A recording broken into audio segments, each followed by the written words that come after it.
Dear students of CBSE class 10th English students from first flight, today our topic is Amanda, that is written by Robin Klein. Student आज Hindi version lecture में आज हम study करने जा रहे हैं इस पोएम नंबर 5 अमांडा की। स्टूडेंट्स, ये अमांडा क्या पोएम है? इससे पहले हम जानते हैं रॉबिन क्लीन के बारे में। स्टूडेंट्स, ये जो रॉबिन क्लीन हैं ये एक ऐसी पोएटेस हैं जिन्होंने जो अपनी राइटिंग्स लिखी हैं, पोएम्स लिखी हैं, वो बच्चों के ऊपर लिखी हैं और ये ऑस्ट्रेलियन पोएटेस हैं, ऑस्ट्रेलियन राइटर हैं। स्टूडेंट्स, इसमें जो राइटर ने लिखा है वह यह है, जैसे कि आप देख रहे हैं कि अमांडा के आगे साइन ऑफ एक्सक्लेमेशन है। इट मीन्स एक तरह से अमांडा को पुकारा जा रहा है। तो पूरी पोएम अमांडा नाम की एक गर्ल को पुकारने पर है, जो कि एक मदर अपनी बेटी को पुकारती हैं और बार बार उसको इंस्ट्रक्शंस देती हैं।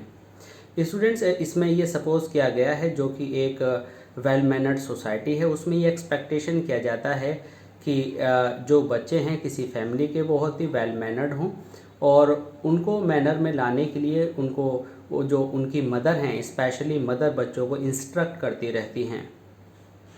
स्टूडेंट्स, मदर को पहली पाठशाला माना जाता है और मदर का जो तौर तरीका है वही बच्चों में संस्कार के रूप में भी जाता है। तो यहाँ पर वह चीज़ देखने को मिलती है कि मदर न सिर्फ हमारी कंट्री में बल्कि दूसरी कंट्री में भी अपने बच्चों को उनके पोस्चर्स के लिए, उनके जेस्चर्स के लिए, उनके इमोशंस के लिए, उनके बॉडी लैंग्वेज के लिए उनको लगातार इंस्ट्रक्ट करती रहती हैं।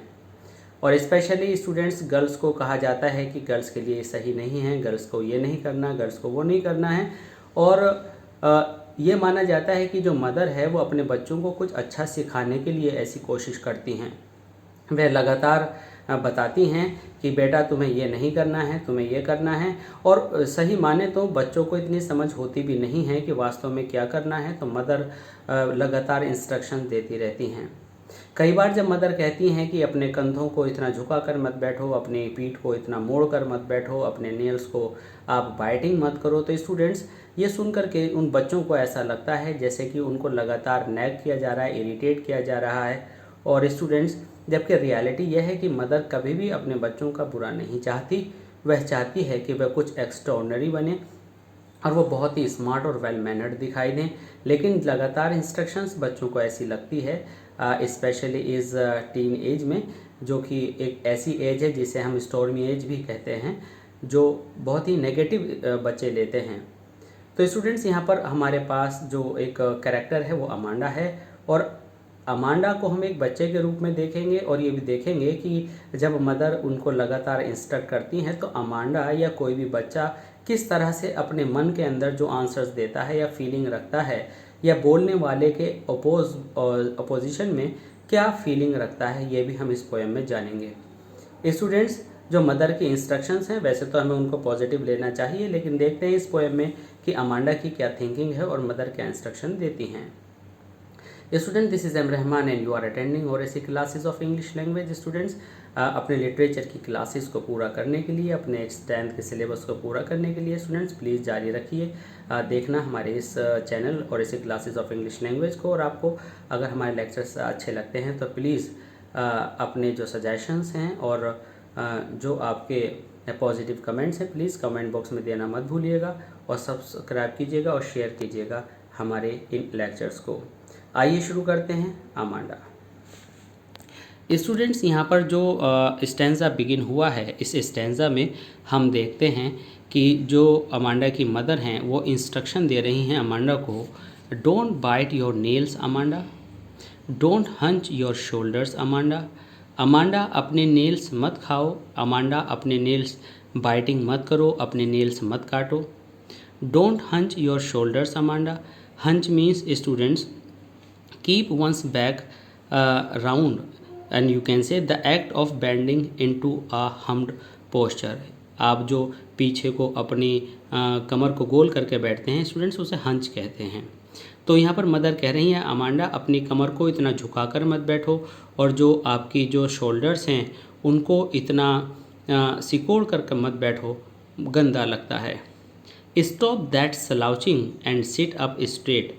स्लाउचिंग का मतलब स्टूडेंट्स होता है कि आप इतना लेज़ी मैनर में बैठते हैं इतना लैकिंग स्टिफनेस के साथ बैठते हैं कि आपके अंदर कोई एनर्जी दिखाई नहीं देती, आप बिल्कुल ढीले ढाले से लगते हैं और एक इनकॉम्पिटेंट पर्सन लगते हैं। तो स्टूडेंट्स यहाँ पर slouching means an incompetent person and you can say lacking some stiffness, drooping posture, जो कि आप झुक कर बैठते हैं और बिल्कुल एक्टिव नहीं नज़र आते, सुस्त नज़र आते हैं।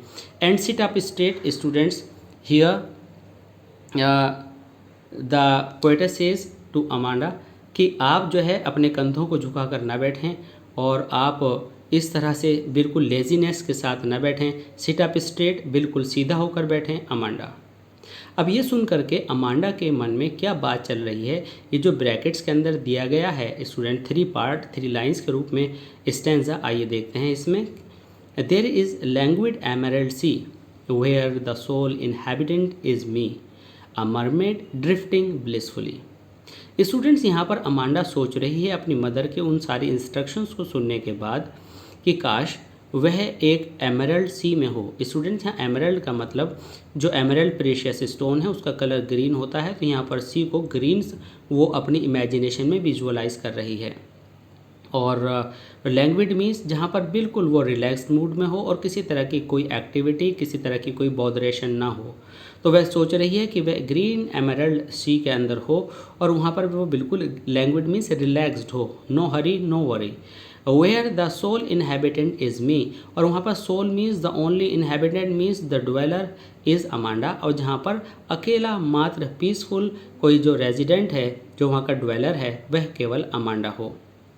तो स्टूडेंट्स यहाँ पर आपने देखा कि अमांडा अपनी मदर की उस शोर शराबे वाली बात से, उन लगातार इंस्ट्रक्शन से कल्पना कर रही है एक ऐसी जगह की कि वह किसी समुद्र में एक मरमेड हो। मरमेड स्टूडेंट एक ऐसा प्राणी है, मिथिकल भी कह सकते हैं आप, मान्यताओं से संबंधित भी कह सकते हैं, या काल्पनिक, जिसकी जो अपर बॉडी है वो एक वुमन की होती है और नीचे वो फिश टाइप होती है, उसे हम जल परी भी कह देते हैं।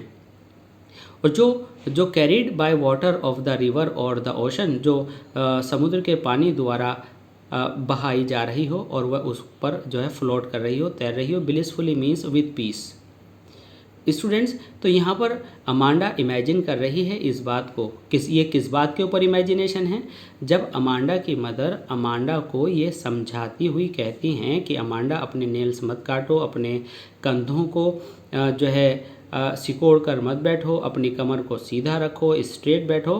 तो अमांडा सोच रही है कि इन इंस्ट्रक्शंस से अलग मैं एक पीसफुल एमरल्ड सी में काश तैरती रहूं और मैं वहां पर अकेली हूं और मैं एक मरमेड की तरह से पानी के जो प्रेशर है उसके अगेंस्ट पीसफुली तैरती रहूं। बस ये मुझे ऐसा मुझे चांस मिले और ये जो मदर की नैगिंग है मैं इससे बच जाऊं। तो स्टूडेंट्स यहाँ पर आप समझ गए कि अमांडा का क्या रेस्पॉन्स है। अब स्टूडेंट्स इस स्टेंजा के कुछ जो लिटरेरी डिवाइसेस हैं उनको देखते हैं, जो पोएटिक ब्यूटी है उसको देखते हैं। स्टूडेंट्स यहाँ पर देख सकते हैं आपकी डोंट बाइट योर नेल्स। तो डोंट बाइट योर नेल्स में स्टूडेंट्स ये डोंट 2 बार आया है वर्ड, तो यहाँ पर एनाफोरा लिटरेरी डिवाइस है। स्टूडेंट्स एनाफोरा वह लिटरेरी डिवाइस होती है जिसके अंदर क्या होता है कि जब आपके सिमिलर वर्ड या similar words in the beginning of 2 consecutive lines आएँ, एक लाइन के बाद दूसरी कंटिन्यूअस लाइन में जब आपके सेम वर्ड्स बिगिनिंग में ऐड किए जाएं या लगे हुए हों, तो बिगिनिंग करते हों, तो स्टूडेंट्स वहाँ पर एनाफोरा फिगर ऑफ स्पीच होती है। यहाँ पर स्टूडेंट्स आगे देखते हैं कि आपका stop that slouching sit straight. तो यहाँ एस साउंड का रेपिटिशन रेगुलर वर्ड्स में या वन आफ्टर अनदर, इस लाइन के अंदर एस कॉन्सोनेंट साउंड का यूज़ बार बार किया गया है, इसलिए स्टूडेंट्स यहाँ पर जो है अलिट्रेशन फिगर ऑफ स्पीच है। अलिट्रेशन फिगर ऑफ स्पीच क्या होती है? Alliteration figure of speech figure of speech या you can say literary device होती है जिसके अंदर आप किसी कॉन्सोनेंट साउंड को in the beginning of word again and again repeat करते हैं। तो यहाँ पर अलिट्रेशन फिगर ऑफ स्पीच है, अलिट्रेशन लिटरेरी डिवाइस है। स्टूडेंट्स जब आप देखते हैं कि यहाँ पर अमांडा अमांडा अमांडा कई जगह पर रिपीट किया गया है सेम वर्ड, तो स्टूडेंट वहाँ पर रेपिटिशन लिटरेरी डिवाइस होती है। स्टूडेंट्स अगर हम यहाँ पर देखें लाइन नंबर 2 में, तो आप देखते हैं कि डोंट में ओ है, शोल्डर्स में ओ है, तो यहाँ पर जो योर में ओ है, तो यहाँ पर ओ साउंड का repetition in the mid of the words बहुत बार हुआ है, तो यहाँ पर ओ प्रोमिनेंटली यूज्ड साउंड है, दैट इज़ वावल साउंड। और जब वावल साउंड प्रोमिनेंट होता है तो वहाँ पर एजोनेंस फिगर ऑफ स्पीच या एजोनेंस लिटरेरी डिवाइस होती है। तो स्टूडेंट्स अब इसके बाद हम देखते हैं कि इसकी जो राइमिंग स्कीम है यहाँ पर देखेंगे अमांडा अमांडा एक जैसे साउंड्स हैं, स्ट्रेट में साउंड आपका बदला तो बी हो गया, अमांडा फिर आया तो ए हो गया, तो इस तरह से हमारा साउंड हुआ ए बी ए। अब इस 3 लाइन्स में देखेंगे सी मी फुली, तो ये तीसरे तरह का साउंड है जो एक साथ मैच कर रहा है, इसलिए सी ये आपका यहाँ पर राइम स्कीम हुई। अब आइए देखते हैं दूसरे स्टैंजा को और समझते हैं बहुत अच्छी तरह से। पहले हम लाइन बाय लाइन उसके समरी और एक्सप्लेनेशन देखेंगे, उसके बाद फिर लिटरेरी डिवाइस की बात करेंगे। Did you finish your homework Amanda? There is a next question put by her mother. Mother द्वारा किया गया अगला क्वेश्चन, अमांडा क्या आपने अपना होमवर्क पूरा कर लिया है? क्या आपने did you tidy your room Amanda? क्या आपने अपना कमरा साफ़ कर लिया है? I thought I told you to clean your shoes. और मुझे लगता है मैंने आपसे ये भी कहा था कि आपने शूज़ साफ़ करने हैं, कि आपने अपने शूज़ साफ़ कर लिए हैं अमांडा? तो 3 इंस्ट्रक्शंस ऊपर थी, 3 इंस्ट्रक्शंस यहाँ पर हैं। अब ये सुन करके अमांडा क्या सोचती है? I am N orphan roaming the street. अब यहाँ पर अमांडा स्टूडेंट्स ये सोच रही है कि ऐसी बार बार की बातें सुनने से तो शायद बेहतर है कि मैं कोई अनाथ होती, मैं सड़कों पर घूम रही होती, मुझे कोई टोकना वाला तो कम से कम नहीं होता, बार बार नैगिंग करने वाला, इरिटेट करने वाला तो नहीं होता, और मैं अकेली गलियों में घूमती। एन ऑर्फन, मैं ऑर्फन होती, ऑर्फन मीन जिसके पेरेंट्स नहीं होते। Roaming in the street, roaming means wandering, मैं गलियों में घूमती। Patterns of dust with my hushed bare feet, और हस्ड मीन्स बिल्कुल साइलेंट फीट, जो बिना साउंड किए जो मैं पैर फ्लोर पर रखती, फर्श पर रखती, तो मैं डस्ट के ऊपर सॉफ्ट पैटर्न्स बनाती, अपने डिफरेंट टाइप के पैरों के निशान बनाती। बेयर फीट में नंगे पैर घूमती मीन्स यहाँ पर अमांडा अपने आप को बिल्कुल केयर फ्री स्टूडेंट्स, और अमांडा अपने आप को बहुत ज़्यादा ये मान रही है कि जो अमांडा है वह बिल्कुल विदाउट रेस्ट्रिक्शन वहाँ पर घूमना चाहती है। The silence is golden the freedom is sweet. Students यहाँ पर एक चीज़ आपके सामने आई है कि the silent is golden and the freedom is sweet. Students यहाँ पर अमांडा अपनी मदर को माइंड में रखते हुए ये बात कह रही है कि जो साइलेंस है वो गोल्डन होती है, काश ये मदर बोलना रोक दें तो उसको भी मैं उस गोल्डन साइलेंस को रियलाइज़ कर सकूं। द फ्रीडम इज़ स्वीट, और जो फ्रीडम है स्टूडेंट्स वह स्वीट है। और फ्रीडम का मतलब वो जो लगातार उसको इंस्ट्रक्शंस मिल रही हैं, अमांडा उससे बाहर आना चाहती है। अमांडा उस फ्रीडम को रियलाइज़ करना चाहती है जो जिस पर कोई रोक टोक ना हो और सब कुछ शांत हो, मदर की तरह बार बार बोलने वाला ना हो। तो ये स्टूडेंट्स अमांडा की थिंकिंग है। तो यहाँ पर आपसे क्वेश्चन किया जा सकता है, what does Amanda think when she is instructed to finish her homework and to clean her room. तो अमांडा अपने आप को ऑर्फन बना लेना चाहती है, वह अपने साइलेंट फीट जब वह स्टेपिंग कर रही हो तो उन साइलेंट स्टेप्स में बनने वाले डस्ट के ऊपर पैरों के निशान को अपनी जो फीट हैं उससे उसको फील करना चाहती है, और वह बिल्कुल अनरेस्ट्रिक्टेड घूमना चाहती है। तो यहाँ पर स्टूडेंट्स हम देखते हैं कि जो हमारा राइम स्कीम है वह है अ। यहाँ पर क्या है कि अमांडा अमांडा अमांडा फिर कई बार यहाँ पर स्टूडेंट से रिपीट हुआ है, और उसके बाद आप देखते हैं कि ये जो साउंड है शूज़, यहाँ पर ये डी है तो ए डी ए, और स्टूडेंट्स उसके बाद स्ट्रीट फीट एंड स्वीट, ये एक नया साउंड आया है तो इसको हमने ई से डिनोट किया है, तो हो गया ए डी ए और ई। स्टूडेंट्स यहाँ पर इस स्टैंजा 1 में 2 बातें बताने से रह गई हैं, इसको ध्यान से सुनिएगा। स्टूडेंट यहाँ पर एमरल्ड के ग्रीन कलर को स्टूडेंट ग्रीन कलर सी कहना था, लेकिन यहाँ पर जो है एमरल्ड को सी को एमरल्ड कह दिया गया है, तो यहाँ पर मेटाफर लिटरेरी डिवाइस है। मेटाफर लिटरेरी डिवाइस वो लिटरेरी डिवाइस होती है स्टूडेंट्स जिसके अंदर हम कह सकते हैं कि एक थिंग को दूसरी थिंग के रूप में देखते हैं, और बिना कंपैरिजन वर्ड्स, बिना ऐसे वर्ड्स यूज़ किए जिनसे हम तुलना करते हैं। जैसे कि हमने कहा सी लाइक एमेरल्ड, लाइक नहीं कहा, हमने कहा एमेरल्ड सी, तो हमने सी को सीधा सीधा सा एमेरल्ड बना दिया। तो इस तरह के कंपैरिजन को मेटाफर कहते हैं। स्टूडेंट्स, यहाँ पर दूसरा वो जो तैर रही है, यहाँ पर एक ये माइंड में इमेज क्रिएट करता है, इसलिए इस लाइन के अंदर इमेजरी आपका लिटरेरी डिवाइस है। स्टूडेंट्स, ये जो मरमेड है, ये मरमेड एक पुरानी मिथ को, एक नई पुरानी मान्यता को इशारा देती है और एक नई स्टोरी इससे जोड़ती है, इसलिए उस लिंक को बनाने के लिए यहाँ जो लिटरेरी डिवाइस यूज़ हुई है वो अलूजन है। और स्टूडेंट्स, अलूजन वो लिटरेरी डिवाइस होती है जो किसी नई स्टोरी को लिंक करती है और उसका हिंट देती है। अभी हम यहाँ पर देखते हैं डिड यू, इस स्टेंजा के अंदर ये वर्ड्स रिपीट हुए हैं in the beginning of 2 consecutive lines. तो स्टूडेंट्स, यहाँ पर जो है एनाफोर ऑफ लिटरेरी डिवाइस है। और स्टूडेंट्स, यहाँ पर आप देखेंगे टोल्ड टू योर शूज़ में जो ओ का साउंड है बहुत ही प्रोमिनेंट वावल साउंड है। तो यहाँ पर स्टूडेंट्स एजोनेंस लिटरेरी डिवाइस है, और एजोनेंस लिटरेरी डिवाइस कौन सी होती है हमने भी ऊपर आपको स्टेंजा में बताया था। स्टूडेंट्स, यहाँ पर कहा गया साइलेंस इज़ गोल्डन। आपने देखा कि जब एक एलिमेंट को दूसरा एलिमेंट बना देते हैं, इसी तरह से फ्रीडम इज स्वीट। तो इन दोनों पार्ट्स में इस लाइन में मेटाफर स्टूडेंट्स आपका लिटरेरी डिवाइस है। अब देखते हैं स्टूडेंट्स अगला stanza, don't eat that chocolate Amanda, remember your acne Amanda, will you please look at me when I am speaking to you Amanda. यहाँ पर मदर तीसरी बार स्टूडेंट्स इंस्ट्रक्शन दे रही हैं अमांडा को, और अमांडा से कह रही हैं कि अमांडा चॉकलेट मत खाइए, रिमेंबर योर एक्ने, क्या आपको अपने पिंपल्स का नहीं पता, क्या आपको उन पॉस्चुल्स का नहीं पता जो आपके चीक्स पर निकल आएंगे Amanda. Will you please look at me, क्या तुम मेरी तरफ ध्यान नहीं दोगे, when I am speaking to you, जबकि मैं आपसे बात कर रही हूँ अमांडा। तो स्टूडेंट्स, यहाँ पर बच्चे क्या होता है कि जब मदर उनसे बात करती है तो स्टूडेंट्स अच्छे से जो बच्चे हैं वो ध्यान नहीं देते, इधर उधर देखते हैं, इग्नोर करने की कोशिश करते हैं। इसलिए आपने सुना होगा जब कोई बड़ा बात करता है तो हमसे कहता है कि आप मेरे से आंखें मिलाकर बात कीजिए, मेरी निगाह में डालकर निगाहें बात कीजिए, जिससे ये पता लगे कि बच्चा अटेंशन दे रहा है।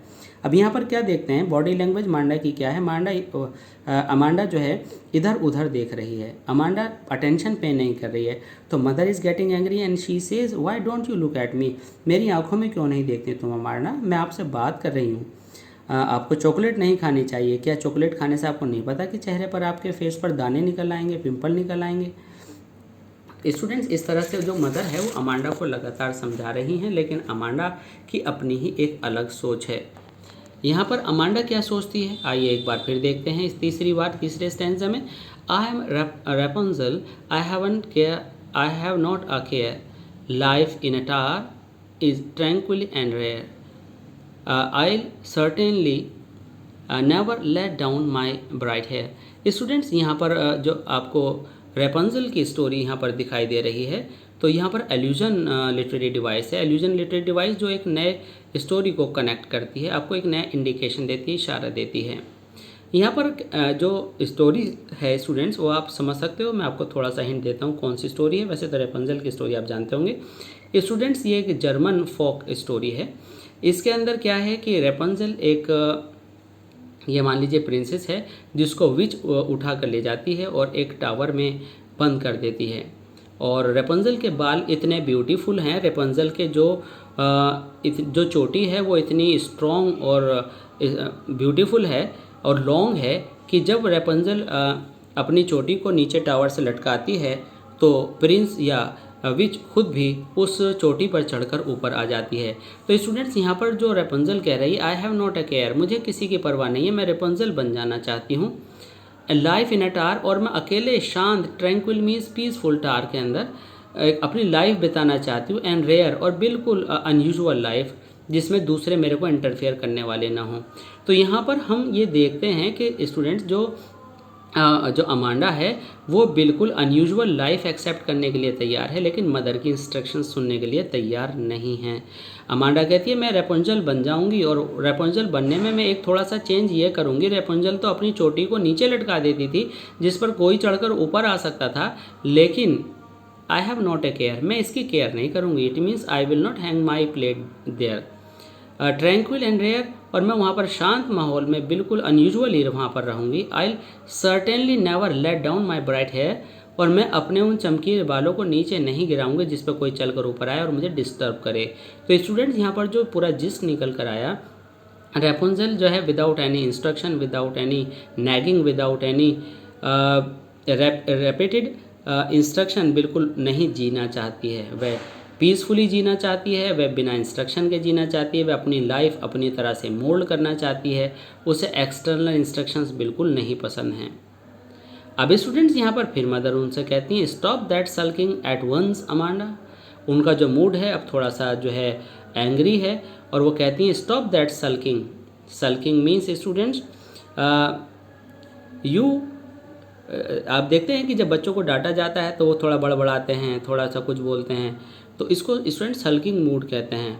When you are not in pleasing mood and when you murmur something, जब आप बड़बड़ाते हैं तो माता जी कहती हैं कि क्या बड़बड़ाने की ज़रूरत है, क्या बोल रही हो, क्यों गुस्सा दिखा रही हो Amanda, you are always so moody, तुम हमेशा मूड में इतनी मूडी हो कि जब मन करता है सुनती हो, जब मन करता है नहीं सुनती हो Amanda. Anyone would think that I nagged at you Amanda. Anyone would think, अगर तुम इस तरह का रिएक्शन दिखाओगी तो जो तुम्हें देखेगा वो क्या सोचेगा, वो ये सोचेगा nagged means I teased you, I harassed you, मैं आपको परेशान करती हूँ अमांडा। तो मदर यहाँ पर ये कह रही हैं अमांडा, जो आप जेस्चर्स एंड पोस्चर्स आप दिखा रही हो, ये पोस्चर्स और ये जो आपका बॉडी लैंग्वेज है और ये जो एटीट्यूड है ये सही नहीं है। इसको देख करके बाहर के लोग ये कहेंगे कि मैं हमेशा तुम्हें सताती रहती हूँ, और ये सब आपके मूड की वजह से है, इसलिए इतने नखरे दिखाना और ये सल्किंग करना बिल्कुल आपको छोड़ देना चाहिए। तो स्टूडेंट्स यहाँ पर हम देखते हैं कि यहाँ जो आपके सामने राइम स्कीम है वो हम यहाँ पिछले स्टेंजा से यहाँ पर इसको कवर करेंगे और देखेंगे। Don't eat that chocolate Amanda, तो यहाँ पर जो है आपका ए राइम स्कीम फिर आ गया, एंड टू यू में आपका एक नया साउंड आया जिसको हमने एफ मान लिया, और अमांडा, तो इस तरह से ए और एफ आ गया। स्टूडेंट्स यहाँ पर आप देखते हैं कि ओ और ई साउंड का जो रेपिटेशन है यहाँ पर बार बार है, और ये वावल साउंड्स हैं जो कि किसी भी वर्ड के मिड में वन आफ्टर अनदर रिपीट हो रहे हैं, इसलिए यहाँ पर एजोनेंस जो लिटरेरी डिवाइस है, एजोनेंस लिटरेरी डिवाइस होगा। अब यहाँ पर इस स्टेंजा में हम देखते हैं फिर एक बार राइमिंग, तो केयर, रेयर और हेयर। स्टूडेंट्स ये नया साउंड आया जिसको हमने डिनोट किया जी से, तो जी जी जी ये आपका राइमिंग स्कीम हुआ इन 3 लाइंस का। स्टूडेंट्स यहाँ पर जो रैपुंजल की जो स्टोरी यहाँ रिलेट की गई ये एक एल्यूजन है, यहाँ पर इंडिकेशन हुआ, एक नया लिंक बना एक नई स्टोरी का।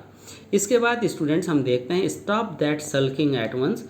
एस आपके जो साउंड हैं कॉन्सोनेंट साउंड स का रिपीटिशन हुआ, इसलिए यहाँ पर अलिट्रेशन आपका अलिट्रेशन लिटरेरी डिवाइस है। स्टूडेंट्स यहाँ पर आप देखते हैं कि जो राइम स्कीम है आपकी वह है ए और स्टूडेंट्स यू ये अब अगले बार फिर से आया है, तो आप कहते हैं एच ए। तो स्टूडेंट्स यहाँ पर जो आपका राइमिंग स्कीम है वो है ए एच ए। तो स्टूडेंट्स यहाँ पर आपने देखा कि अमांडा की क्या सोच है और उनकी मदर उनको क्या सिखा रही हैं। अब यहाँ पर जब आपसे क्वेश्चन किया जाता है how do you think Amanda is and how do you know this, how old do you think Amanda is, Amanda कितनी बड़ी है और आप ये कैसे जानते हैं। तो स्टूडेंट्स आप जानते हैं कि अमांडा एक यंग गर्ल है, एक टीनेजर है, और आप कैसे जानते हैं, क्योंकि स्टूडेंट्स ये इंस्ट्रक्शंस उस एज में ही दी जाती हैं कि बेटा आप ऐसा मत कीजिए, ऐसा मत कीजिए, ऐसा मत कीजिए, और वो अभी इमेच्योर है और मदर उसको इंस्ट्रक्शन दे करके वो सारे पोस्चर और जेस्चर्स उसको सिखाना चाहती हैं जो कि एक अच्छी लाइफ के सिंबल हैं। Who do you think is speaking to her, तो आप जानते हैं कि पहले मदर क्वेश्चन करती हैं और फिर अमांडा बिना आंसर दिए उस सारे क्वेश्चंस का जो जिस्ट है वो सोचती है कि आखिर इस क्वेश्चन की बजाय उसकी लाइफ किस तरह की होनी चाहिए। तो स्टूडेंट्स यहाँ पर आपने सारी पोएम को स्टडी किया। आई होप कि ये पोएम आपको बहुत समझ में आई होगी। प्लीज़ अगर समझ में आती है तो हमें प्लीज़ लाइक और शेयर करना मत भूलिएगा, और प्लीज़ सब्सक्राइब कीजिएगा हमारे चैनल को और कंटिन्यू रखिएगा अपनी बुक फर्स्ट फ्लाइट को हमारे चैनल और ऐसी क्लासेस द्वारा उसको सब्सक्राइब करके। धन्यवाद।